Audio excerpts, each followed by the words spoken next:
Em um universo governado pela segunda lei da termodinâmica, uma lei implacável que dita uma marcha inevitável em direção à desordem, ao caos, à entropia, cada ato de criação, cada momento de ordem é um ato de profunda rebeldia. Nós, como seres vivos, somos a mais requintada forma dessa rebelião. E no coração dessa insurgência contra o caos, em uma escala quase inimaginável, reside uma história de poder, de parceria e de tempo.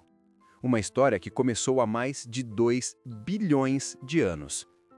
Feche os olhos por um instante. Imagine um mundo primitivo, uma sopa primordial onde a vida era simples, unicelular e lutava por cada migalha de energia. Nesse cenário, um evento extraordinário aconteceu. Uma célula ancestral, um proto-eucarionte, em vez de devorar uma pequena bactéria aeróbica, a acolheu. Formou-se uma aliança, uma simbiose que mudaria para sempre o destino da vida na Terra. Essa bactéria, essa antiga hóspede, nunca mais foi embora. Ela se tornou parte de nós. Hoje, nós a conhecemos como a mitocôndria. Bem-vindo à máquina do tempo mitocondrial, uma jornada às profundezas de suas próprias células para desvendar como o exercício físico, um ato de estresse voluntário, nos permite reescrever nosso destino energético, negociar com o envelhecimento e reacender o fogo dessa antiga parceria simbiótica. Dentro de você, neste exato momento, existem quadrilhões dessas estruturas. Elas não são apenas organelas, são relíquias vivas de um passado evolutivo. Elas mantiveram seu próprio material genético, um DNA circular, um eco de sua herança bacteriana. E sua função principal é a de serem as usinas de força de nossas células, gerando a vasta maioria da nossa moeda energética universal, a molécula de ATP, ou trifosfato de adenosina. A saúde, o número e a eficiência dessas usinas determinam quase tudo sobre sua capacidade física. Sua resistência para correr uma maratona, sua força para levantar um peso, sua capacidade de se recuperar de um esforço. Mais profundamente, a vitalidade da sua população mitocondrial está intrinsecamente ligada à sua taxa de envelhecimento e à sua susceptibilidade a doenças crônicas. Então, a questão que nos move é: podemos construir mais usinas de força? Podemos aprimorar as que já temos? A resposta é um retumbante sim. E o processo tem um nome: biogênese mitocondrial. A criação de novas mitocôndrias. E o gatilho mais poderoso para esse processo não está em uma pílula ou em uma terapia futurista. Está no movimento, está no exercício. Para entender como isso funciona, precisamos criar um cenário. Imagine-se em uma bicicleta ergométrica ou correndo em uma trilha. Os primeiros minutos são fáceis, mas conforme o tempo passa e a intensidade aumenta, algo começa a mudar. Sua respiração se aprofunda, seu coração acelera e seus músculos começam a queimar. Você está, deliberadamente, criando uma crise de energia em nível celular. Vamos mergulhar em uma única célula muscular de sua coxa, um miócito. Para contrair repetidamente, essa célula precisa de uma quantidade colossal de ATP. O ATP é como uma bateria molecular totalmente carregada. Quando a célula o utiliza, ela quebra uma de suas ligações de fosfato de alta energia, liberando essa energia para o trabalho mecânico da contração. Nesse processo, o ATP se torna ADP, difosfato de adenosina, uma bateria parcialmente descarregada. Se o exercício for intenso o suficiente, a demanda por energia supera a capacidade imediata da célula de recarregar o ADP de volta para ATP. O ADP começa a se acumular. A célula, em uma tentativa de extrair mais energia, pode combinar duas moléculas de ADP, gerando uma de ATP e uma de AMP, monofosfato de adenosina, a bateria agora quase completamente descarregada. Este momento é crucial. O acúmulo de AMP é o sinal de alarme, é o grito de socorro da célula. a proporção entre ATP e AMP despenca, e este é o primeiro grande gatilho para a adaptação. A célula possui um sensor mestre de energia, uma proteína sentinela cujo único trabalho é monitorar essa proporção. Seu nome é proteína quinase ativada por AMP, ou simplesmente AMPK. Quando os níveis de AMP sobem, ele se liga à AMPK e a ativa. Pense na AMPK como o gerente de crise da célula. Uma vez ativada, ela imediatamente desliga processos que consomem energia, como a síntese de proteínas e gorduras, e liga processos que geram energia, como a captação de glicose e a queima de gorduras. Mas a AMPK faz algo ainda mais visionário. Ela não apenas lida com a crise atual, ela inicia um plano de longo prazo para garantir que a célula esteja mais bem preparada para a próxima crise. Ela dispara o primeiro tiro na corrida armamentista pela biogênese mitocondrial. Contudo, a história não é tão simples. A crise de energia não é o único sinal. Lembre-se, o músculo está se contraindo. Cada contração é iniciada por um pulso elétrico que viaja pela membrana da célula muscular e mergulha em túbulos internos. Esse sinal elétrico provoca a liberação de um íon mensageiro fundamental a partir de um reservatório chamado retículo sarcoplasmático. Esse íon é o cálcio. O influxo massivo de cálcio no citoplasma da célula é o que permite que as proteínas contráteis, actina e miosina, deslizem umas sobre as outras, gerando força. Mas esse aumento de cálcio também funciona como um segundo sinal, independente do status energético. Ele informa a célula: estamos em alta atividade. A cálcio se liga a uma série de proteínas sensoras, incluindo uma chamada calmodulina. O complexo cálcio-modulina, por sua vez, ativa outra família de quinases, notavelmente a KMK, ou proteína quinase dependente de cálcio-calmodulina. A KMK, assim como a MPK, é um mensageiro molecular que traduz um estímulo físico, a contração, em uma resposta bioquímica.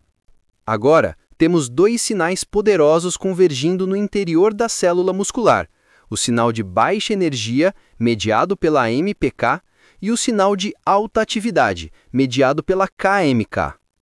Ambos são essenciais. Eles garantem que a célula não construa novas mitocôndrias desnecessariamente, apenas quando há uma demanda real e sustentada. É um sistema de dupla verificação, elegante e eficiente. E para onde esses dois sinais apontam? Eles convergem para ativar o que é universalmente considerado o regulador mestre da biogênese mitocondrial, uma molécula com um nome complexo, mas com uma função de beleza singular: PGC-1-alfa. PGC-1-alfa, ou coativador 1-alfa do receptor ativado por proliferador de peroxissoma gama. Apesar do nome intimidador, sua função pode ser entendida através de uma poderosa analogia. PGC-1-alfa é o maestro de uma orquestra sinfônica celular. Em seu estado de repouso, o maestro está no citoplasma, inativo. Mas quando a AMPK e a KMK são ativadas pela crise de energia e pela contração muscular, elas agem sobre o PGC-1-alfa. Elas o fosforilam, adicionando grupos de fosfato à sua estrutura. Este é o chamado para o palco. A fosforilação ativa o PGC-1-alfa e sinaliza sua translocação, sua jornada, para o centro de comando da célula, o núcleo. No núcleo, envolto por uma membrana dupla, reside o manual de instruções da célula, o genoma nuclear, o nosso DNA. É aqui que a sinfonia da vida é escrita. E o PGC-1-alfa, agora ativado, entra neste santuário.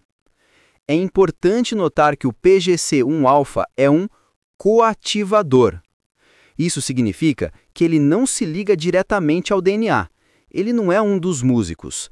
Ele é o maestro. Ele se associa a outras proteínas, os fatores de transcrição, que são os músicos que de fato leem a partitura do DNA.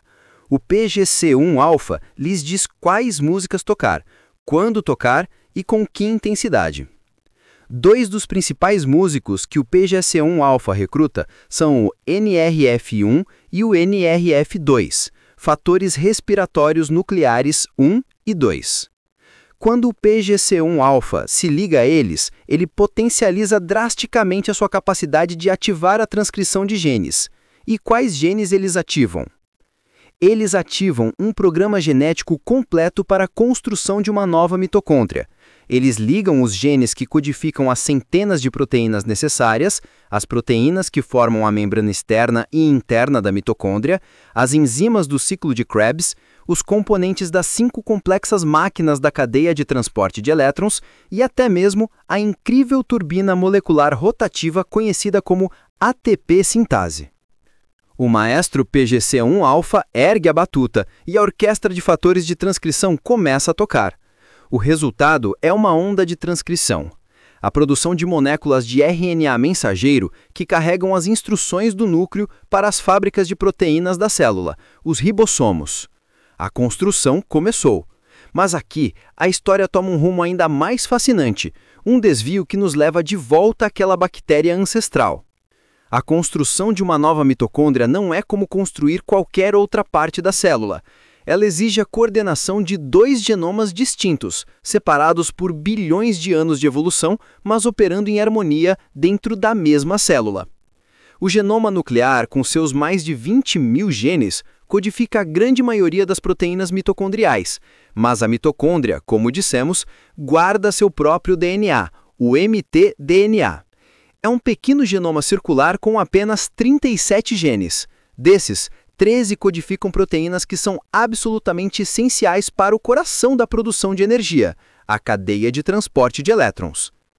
Pense nos complexos da cadeia de transporte de elétrons como os cilindros de um motor. Vários desses cilindros são quimeras, montados com peças fabricadas a partir de instruções do DNA nuclear e peças fabricadas a partir de instruções do DNA mitocondrial. Se a comunicação entre os 2 genomas falhar, o motor não funcionará. Como então o maestro PGC-1-alfa, operando a partir do núcleo, coordena a produção no genoma mitocondrial, que está isolado dentro da própria mitocôndria? A solução é genial.